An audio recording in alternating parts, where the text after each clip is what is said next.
Mutton pulao, उसके अलावा मछली, कोफ्ते, कबाब, हलीम, हर तरह की रेसिपीज़ तो दिन में चल रही होती हैं। लेकिन आज झटपट सी एक हेल्दी सी रेसिपी लेके आई, जो छोटे-बड़े सभी पसंद करें। तो बिस्मिल्लाहिर्रहमानिर्रहीम।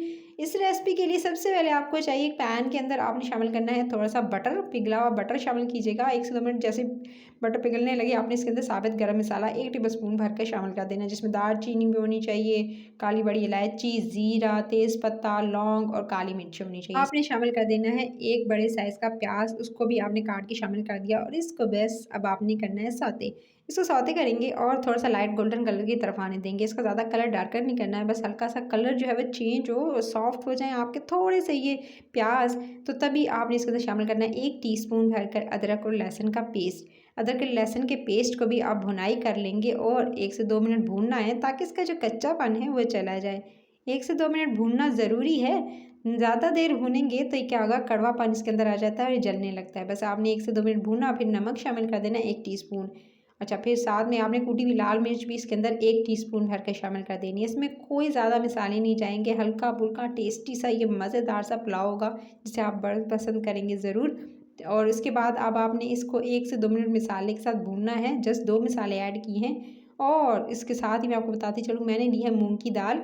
ये मैंने आधा कप मूँग की दाल ली है और उसको भिगोकर मैंने तकरीबन जो है 40 मिनट्स हो चुके थे। 40 मिनट से मैंने तकरीबन इसको भिगोकर, धोकर, वॉश करके भिगो के रखा हुआ था। उसका पानी अब मैंने निकाल दिया है।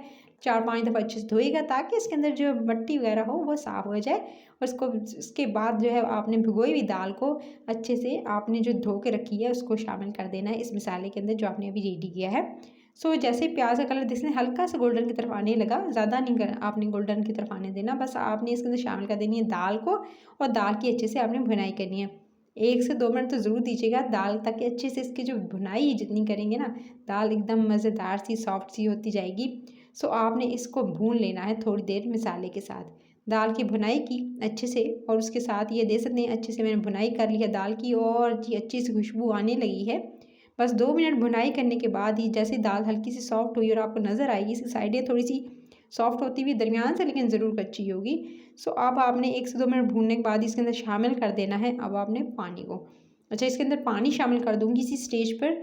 आपने तकरीबन इसके अंदर पानी उतना शामिल करना है जितने जो है चावल होंगे। लेकिन मैं अभी बताती हूँ कि मैंने जो है वो आधा कप दाल ली है, तो सबसे पहले दाल को गलाते हैं। तो मैंने इसके अंदर तकरीबन 1.5 गिलास पानी शामिल कर दिया। 1.5 गिलास पानी शामिल करते ही इसके अंदर आपने आधा टीस्पून जो है पिसी हुई काली मिर्च जो है वो इसके अंदर शामिल कर देनी है। यानी काली मिर्च का पाउडर इस्तेमाल करते ही अब आपने इसको अच्छे से, जब तक थोड़ी सी दाल सॉफ्ट नहीं हो जाती, यानी 1.5 गिलास से 1 गिलास नहीं रह जाता और दाल ये देख सकते हैं बिल्कुल थोड़ी सी इसके अंदर बस कसर रहने देनी है, इतनी कि जब बस आपके थोड़े से चावलों के साथ और दम के साथ ये गल जाए, बस इतनी कसर रहने दीजिएगा। दाल को फुली अभी आपने गलाना नहीं है, लेकिन बिल्कुल 90% आपने डन कर लेनी है। उसके बाद आपने इसके अंदर शामिल करना है, ये बॉयल किया हुआ 1 कप के करीब चिकन है। आप सिंपल चिकन ले लीजिएगा, उसके अंदर आध यानी 1 कप के करीब चिकन लीजिएगा, उसके अंदर आधा टीस्पून नमक, काली मिर्च आधा टीस्पून और साथ में 2 जो है हरी मिर्चें डालकर इसको बॉयल कर लीजिएगा। और उसके बाद उस पानी को, इस यखनी को आप यूज़ कर सकते हैं चावलों में या किसी सालन में, आप दाल में से यूज़ कर सकते हैं, सब्ज़ी में यूज़ कर सकते हैं उस यखनी को। और उसके अलावा जो चिकन होगा उसको फिर आप जो है वो इस तरह से श्रेडेड चिकन जो है वो इसके अंदर शामिल कर दीजिएगा। चिकन शामिल करते ही 1 से 2 मिनट भूनना है, क्योंकि चिकन पहले से गला हुआ है। तो आपने इसके अंदर शामिल कर देना है राइस को। अच्छा, चावलों की मिकदार बताती चलूँ तो मैंने तकरीबन आधा कप जो थी मूँग की दाल ली थी और तकरीबन 1 कप जो है मैंने इसके अंदर चावल का इस्तेमाल किया। यानी 1 गिलास नॉर्मल जो कप जो होता है ना, गिलास थोड़ा बड़ा होता है, मैंने थोड़ा-सा कप के करीब कह सकते हैं, नॉर्मल जो चाय का कप होता है उसके करीब मैंने इसके अंदर चावल का इस्तेमाल किया। चावलों को भी धोकर मैंने तकरीबन 35 मिनट से भिगो के रखा हुआ था, ताकि अच्छे से सॉफ्ट हो जाए और खिले-खिले चावल बने। जल्दी जो इंस्टेंट गल भी जाएँ, लेकिन चावल का दाना बराबर रहे एकदम और टूटे नहीं। सो आप इसको पहले से भिगोकर डिप करके रख दीजिएगा पानी में, लेकिन धोने के बाद आप इसको जो है वो डिप करके रखिएगा। पहले जो है वो भिगो के रख दें और बाद में धोएँ तो मट्टी वगैरह निकालने के लिए, तो क्या होगा, चावल टूटने लगता है। सो जी, आपने इस बात का इंतज़ार करना है कि जो चावलों का पानी है वो ड्राई हो जाए और चावल भी तकरीबन थोड़े सॉफ्ट हो जाए। आपने इसको दरमियानी से तेज़ आंच कर देनी है। उसके बाद आपने कवर करके छोड़ देना है 1 से 2 मिनट। और उसके बाद लास्ट में बिल्कुल हरी मिर्ची शामिल कर दीजिएगा काट के हरी मिर्ची शामिल कर दी। नमक चख लीजिएगा, नमक कम लगे तो आप इसमें डाल सकते हैं। और उसके बाद आपने इसको दम दे देना है। 10 मिनट का मैंने दम दिया है। ये लीजिए परफेक्ट जो है वो रेडी हो चुके हैं ये राइस। तो मज़ेदार से चिकन दाल की एकदम की जो मज़ेदार से ये चावल बने हैं ना गाइस, इसकी खुशबू बहुत ही यम्मी, बहुत ही हेल्दी हैं ये। सो आप इसको बना सकते हैं। दाल चावल जो अलग अलग बनाते हैं ना, इस तरह से बनाएंगे तो घर वाले भी पसंद करेंगे।